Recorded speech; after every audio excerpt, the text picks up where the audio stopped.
The NLCS is done, but the ALCS is not. Can Toronto win twice? Does Seattle punch their first ticket to the World Series? Can either team beat LA? We'll break all of that down and more on this episode of MLB Game Night.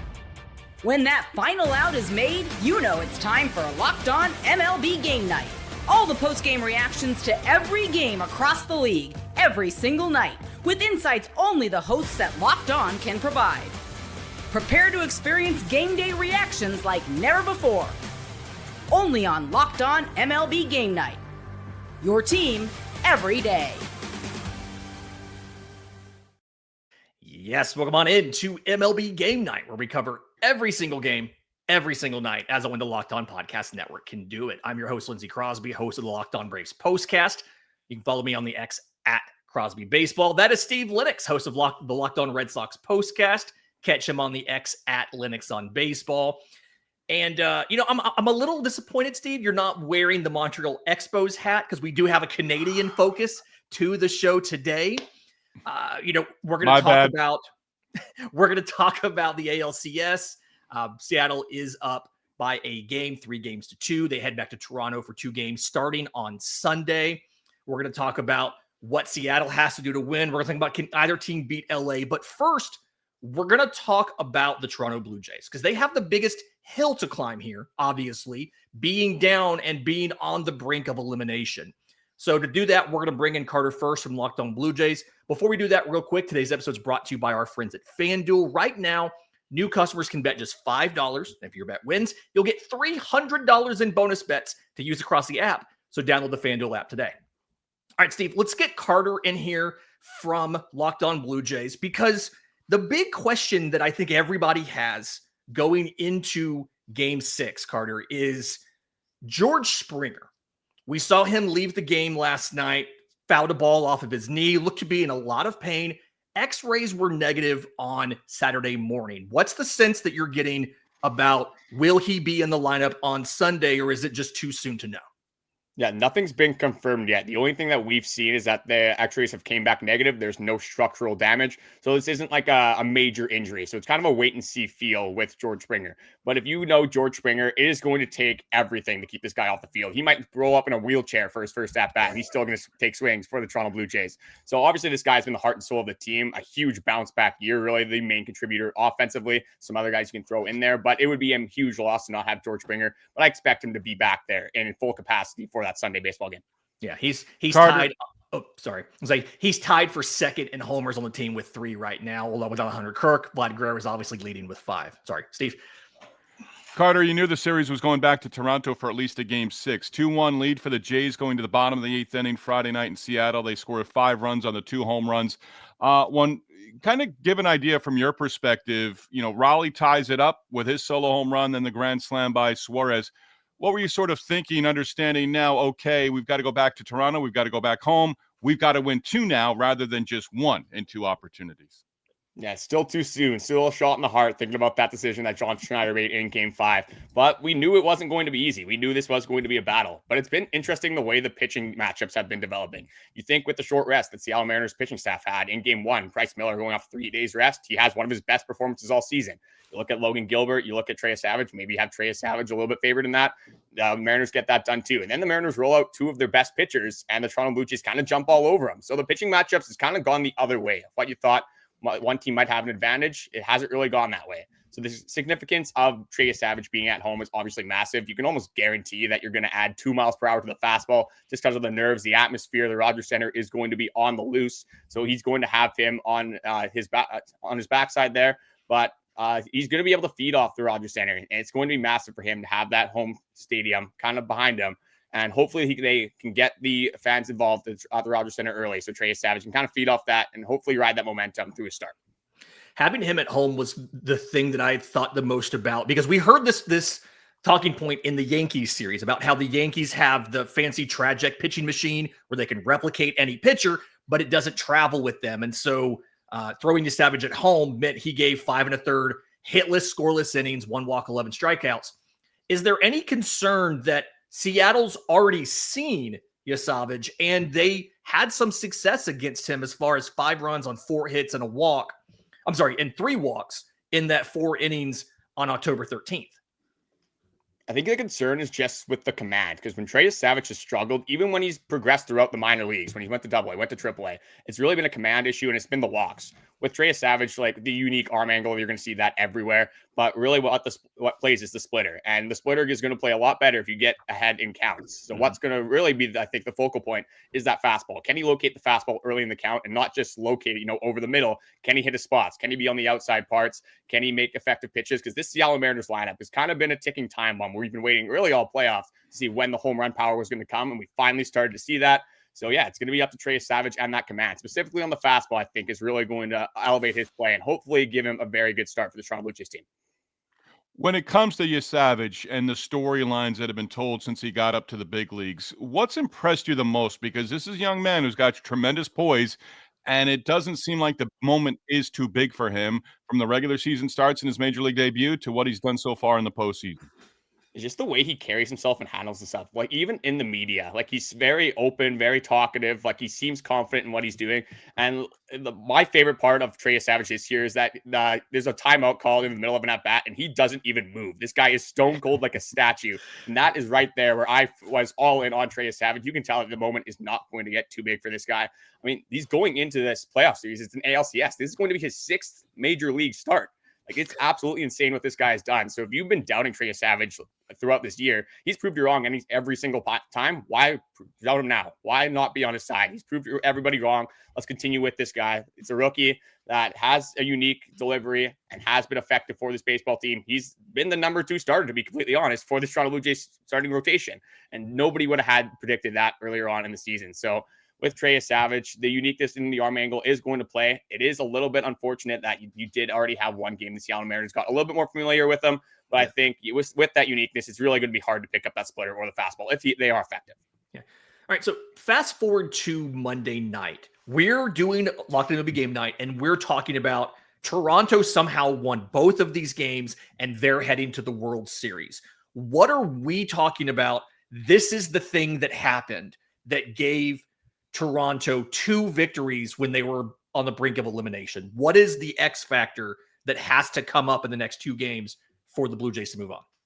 I would love to say Vladdy, but I think the Seattle Mariners are starting to figure out that, hey, maybe we don't want to pitch to this guy in a high leverage situation. So I think it's going to be kind of being passed on to the guys further down in the order. Alejandro Kirk, Dalton Varsho, those guys in the middle of that order. Maybe Addison Barger will throw in there as well. The middle of the order power bats. We're going to need a big swing at some point throughout the series. Vladimir Guerrero Jr. is probably going to get intentionally walked at some point.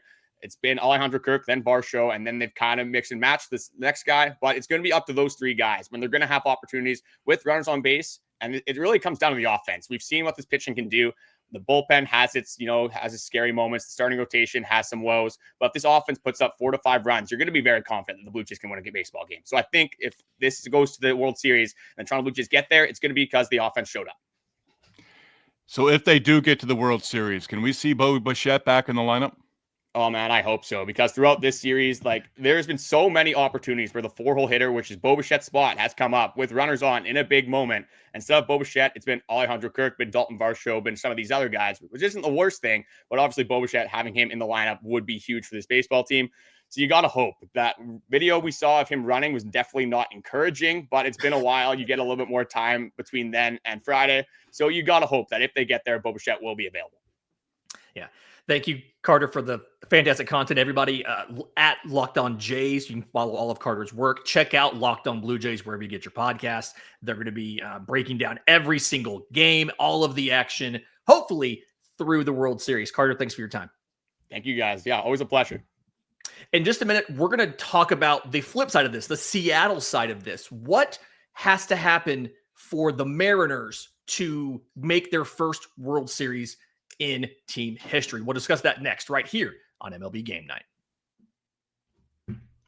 This episode's brought to you by Prize Picks. Every day we make decisions, but on Prize Picks, being right can actually get you paid. Don't miss the excitement of the MLB playoffs with Prize Picks, where it's good to be right. Because playing Prize Picks is such a fun and simple way to add more excitement to the postseason.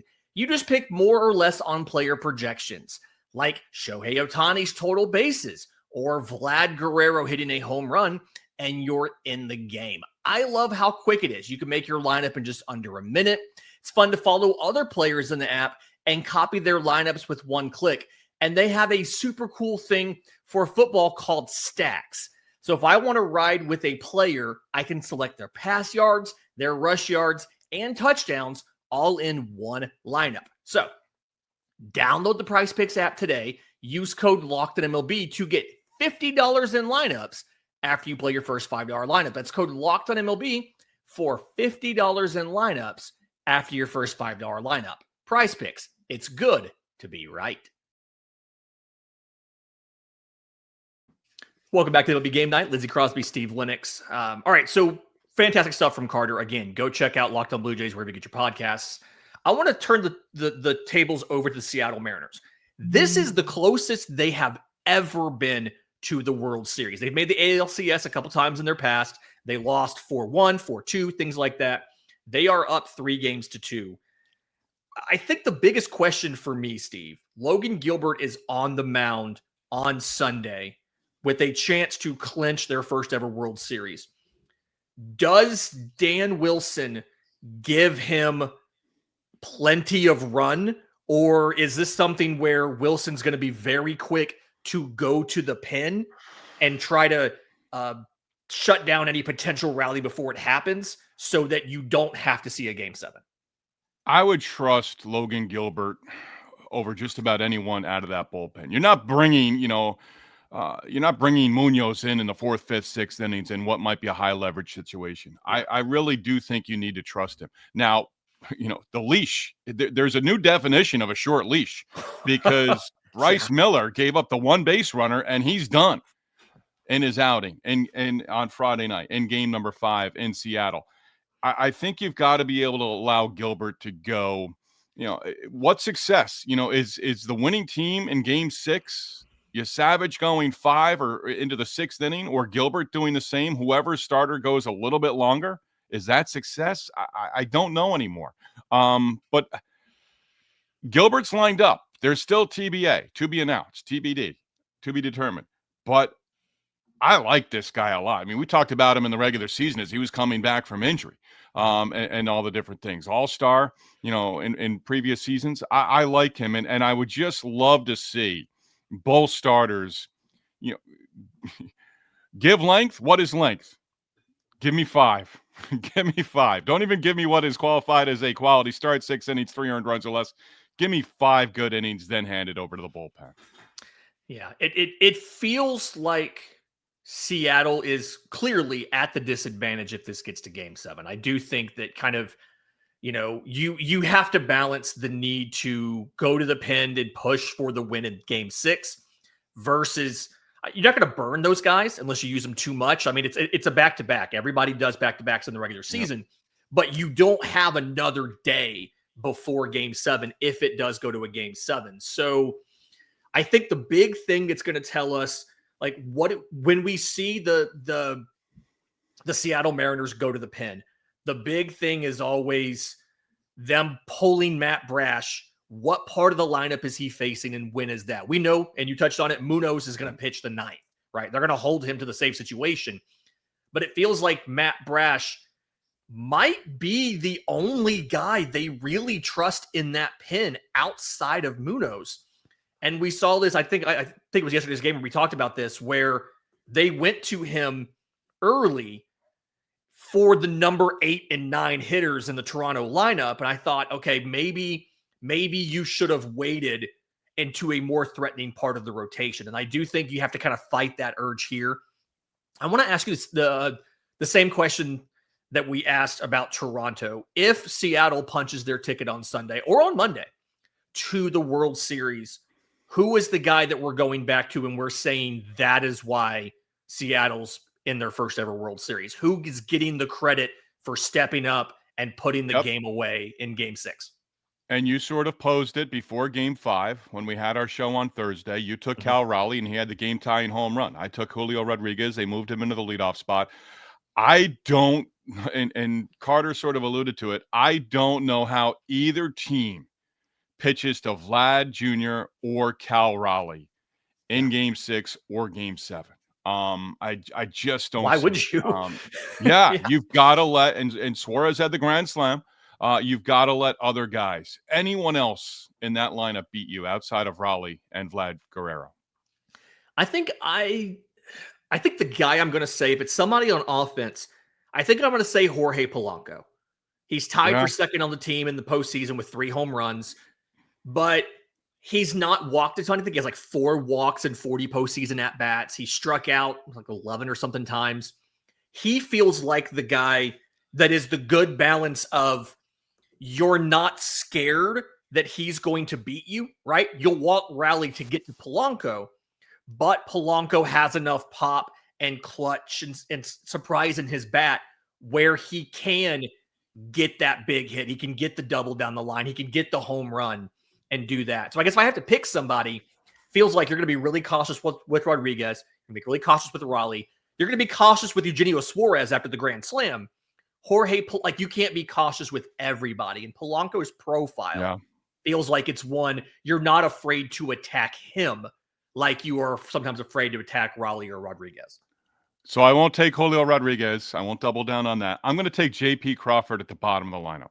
Okay. He's a big piece of their team. He was a big piece of their regular season. And I could just, RBI double or, something where he's just, getting on base. Maybe he's getting on base for the top of the lineup if he's in that number 9 spot again. And you mentioned Polanco not walking a lot. Crawford has that ability to work deeper counts. Perhaps, and just get on base in front of the, in front of those guys, extend an inning, get another at bat for the leadoff hitter and the, 2-3 guys in the lineup. I think he was 4th on the team in runs scored in the regular season. So it kind of makes sense that like, hey, he's somebody that we can absolutely, he's not your prototypical number 9 hitter, right? He has a little bit of a better bat than your typical number 9. I think he hit like 265 in the regular season. The power wasn't really there, but he was still somebody he can get on base. He doesn't steal a ton, but he can run the bases well enough. I think that's a really good call. We already kind of touched on the short hook thing, but if this goes 7 games, do you feel like Seattle's going to have enough pitching left based on the assumption we have that they're going to push for a win in Game 6? Do you think Seattle has enough pitching left to win a Game 7 when they should, not knowing the pitching matchups, be the underdog? Yes, I want to believe that. The start that Gilbert had against Savage early on in the series, Bizzardo came and gave you 2 scoreless out of the bullpen. Where is he going to fit in there as well? And say you lose Game 6, and you might not use Munoz in the back in Game 6. I would think you'd have him for 2 innings. 8th and 9th inning, if you have a 1-run lead or a 3-4 run lead, he's going to be in there. And maybe he has to get the final 6 outs, final 5 outs, the final out in the 8th, and then 3 outs in the bottom of the 9th inning. So you're not looking to play tomorrow, or meaning Monday, but I think they're not just going to empty everything out in Game 6 in a way that is, just trying to struggle. I'm struggling for the right word, but they're going to have an understanding that, we might have to play a Game 7. So, Are they going all the way to the tilt? Maybe not, but are they towing that line? Yes. Where they're going to try to stretch guys as far as possible. I'd actually argue if they lose Game 6, it's almost better to get blown out so that you just save those guys, right? Because if you look at plenty of those, yeah. Well, like if you look at Friday, like Brian Wu threw 28 pitches, Matt Brash threw 20, Munoz, the first time he had pitched in a couple days, but he threw 11 pitches.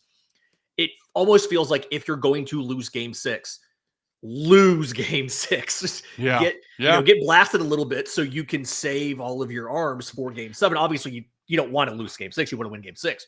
But that's the better situation. Can you imagine Game 6 doing something like we saw with the Tigers where it goes into extras and it's so close and everybody's throwing the leverage arms? But in this situation, you then have to come back if Toronto wins and play the next day. That's going to be a nightmare scenario, I think, probably for both teams, but maybe more so for Seattle. I think Bieber's lined up. Shane Bieber's lined up for the Blue Jays for Monday and in Game 7. It would be Kirby, right? I think so. I'm not 100% sure who. I think I'm trying to go back and remember every start.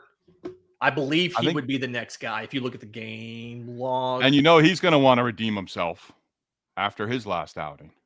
Yeah. So really kind of interesting to see what happens there. But obviously, you have to think with no World Series until Friday, all hands are on deck. You can go anybody. You can go, you can throw a starter in there for an inning in relief. Maybe Castillo comes back and gives you an inning out of the pen, things like that. All right. In just a minute, let's go to the World Series matchup next Friday and look at these two American League teams. Can either one of these two teams beat the Los Angeles Dodgers? We'll break that down next, right here on MLB Game Night. The NFL season's here, and FanDuel has an offer you don't want to miss. Right now, new customers can bet just $5 and get $300 in bonus bets if you win. That's right. You just pick a bet, put down $5, and if it hits, you'll unlock $300 in bonus bets to use across the app. I'm personally a fan of how FanDuel gives me so many ways to play. I've built parlays, I've tried player props, and even just following the live lines during games. Whether you're a casual fan or love diving into the stats, FanDuel makes the game day experience so much better. So, what are you waiting for? Visit FanDuel.com to download the FanDuel app today and get started. Final segment of MLB Game Night. Lindsey Crosby, Steve Lennox. Speaking of FanDuel, they have something on the site called World Series hypothetical betting odds. And it's, as of now, were these two teams to play, here's what the line would be. No surprise, the Dodgers are favored in both, but the numbers are different. So the Dodgers are minus 200 to beat the Seattle Mariners.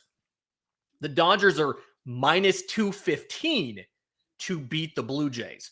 Let's kind of take these in order. If it's Seattle, what does Seattle have to do to beat Los Angeles in the World Series? Like, let's operate under the hypothetical that they can, because obviously the easy answer here is the Dodgers are going to win. But if Seattle is going to win the World Series, what has to happen? What do they have to be able to do in that series, however many days it might be?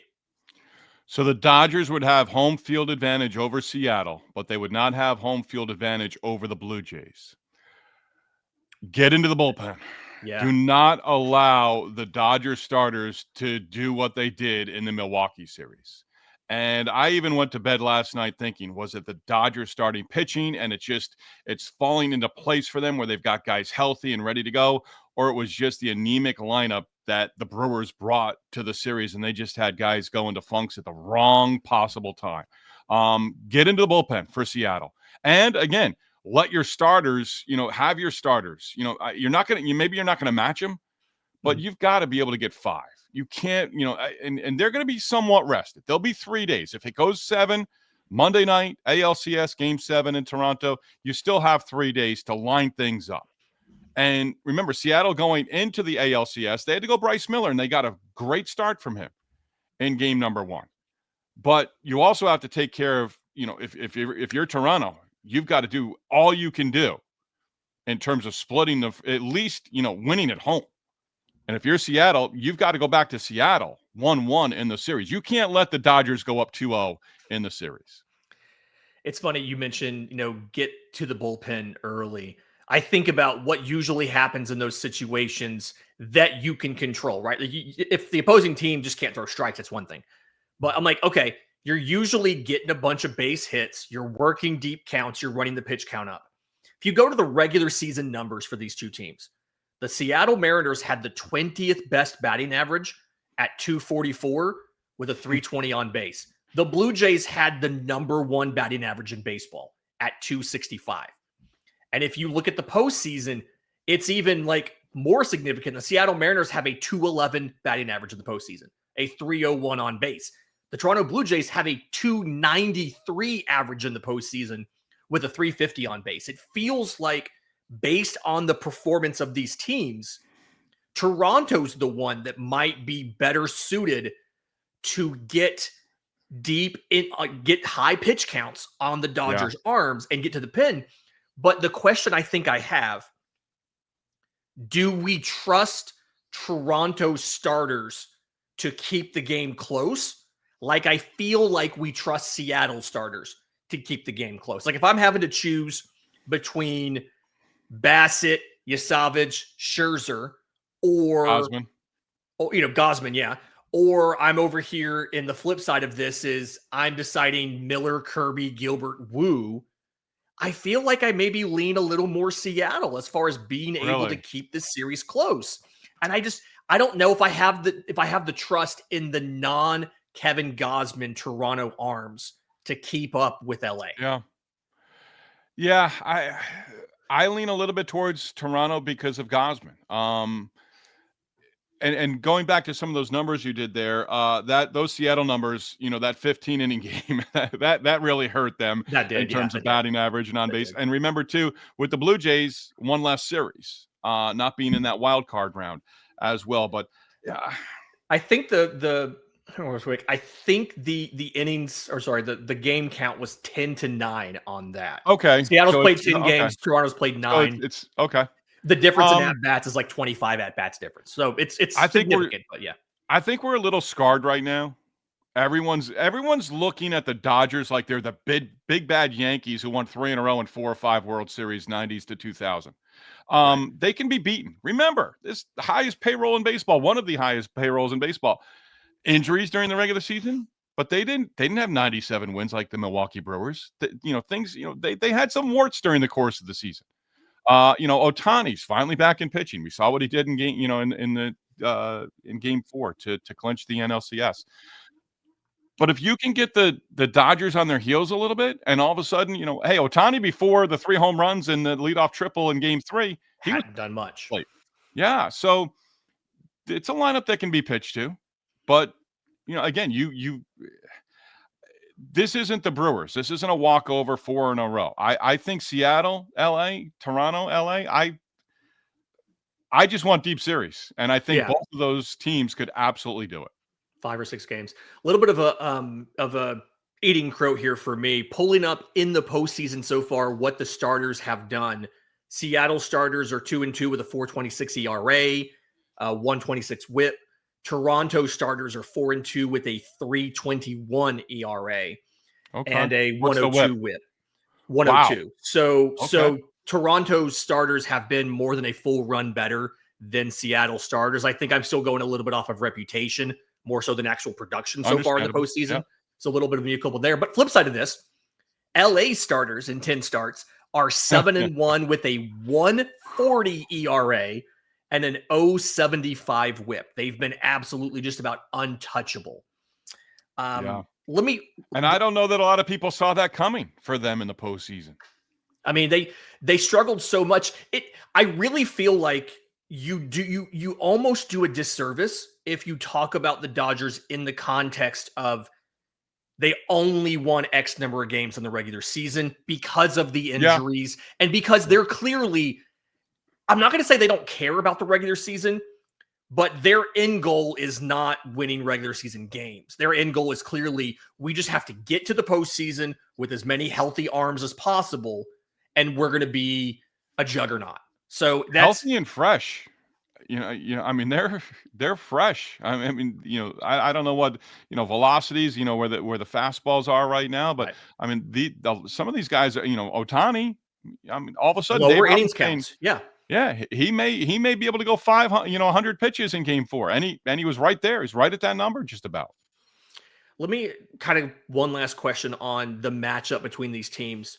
Obviously, you look at LA, you think, Ohtani, Freeman, Betts, Will Smith, Teoscar Hernandez, 4 or 5 really good bats, some good power in that group.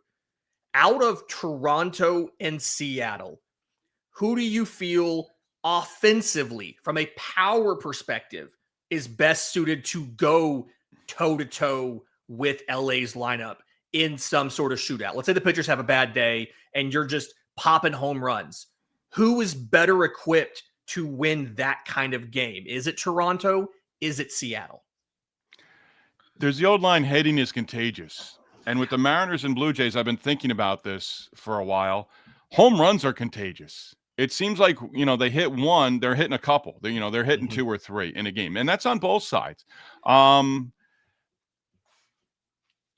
it's got. I'd give the slight advantage to Seattle just because Cal Raleigh and his, yes, 60, the regular yeah. season. Yeah, I mean, you're looking at, and he's carried that over into the postseason as well with the power numbers. So I guess I'd give the advantage because Cal Raleigh, understands how to lift the ball, elevate, all those different things. And I think he could very well continue that, not only for the final 2 games of the ALCS, but into the World Series too. So I'd give a slight advantage because Vladdy's on the other side and he's certainly capable. I was about to say Vladdy, I think in my mind, almost Vlad and Raleigh kind of cancel out. And the question is, after that, where do you go? And it's like, do you trust Julio Rodriguez, Randy Rosarena, Josh Naylor, Eugenio Suarez, or do you trust? Now you're making me change my mind. Yeah, I was like, or do you trust Alejandro Kirk? Springer, and that's the big question for me with Toronto is, okay, Kirk's got 3 homers in the postseason. He's a pretty good hitter for being, a barrel with arms and legs. But like, who's the third guy? Especially if you don't have Springer. That I think my answer depends on, does George Springer play, right? And the fact that they, X-rays were negative and all of that, I assume if they make the World Series, he'll be back in some capacity. But I think my answer is kind of dependent on George Springer. I want to give the urge to Seattle, or I guess to give the edge to Seattle either way. But I really do think Springer's the make or break, because we've seen George Springer turn it on before. Like we've seen him in the postseason when he was with Houston, at times just become a monster. And I think if Springer's in the lineup, give me Toronto better able to hang in a shootout. If Springer's not in the lineup, give me Seattle because they have more guys and their guy at the top, to your point, Raleigh had better volume than anybody else in baseball. But either way, going to be a fantastic series. Real quick, I want to get your predictions for the ALCS. Do you think this is going to be Seattle, or does Toronto win 2 in a row and make the World Series? We got like a minute left for both of us to do this. It's not easy. If you want me to go first, I'll go first. What do you think about it if you want? I want a game 7, and I'd like to see. It's been a long time for the Blue Jays too. I mean, heck, I was in college. That was a long time ago. I would like to Seattle so they can no longer have that, around their neck, that albatross of, the one franchise that's never made it to the World Series. Let's see the Mariners get there. So win it in 6 or win it in 7. I'd love to see it go 7. I do think Seattle's going to win. I do think it goes 7. I think Yasavage is confounded enough on Seattle. He figures out what didn't work last time. I do think it goes 7, but I do think Seattle takes it in 7. We will be back to talk about the World Series next week. Steve and I are done after tonight. But again, MLB Game Night. Every single game, every single night. For Steve Lennox, I'm Lindsey Crosby. This has been MLB Game Night.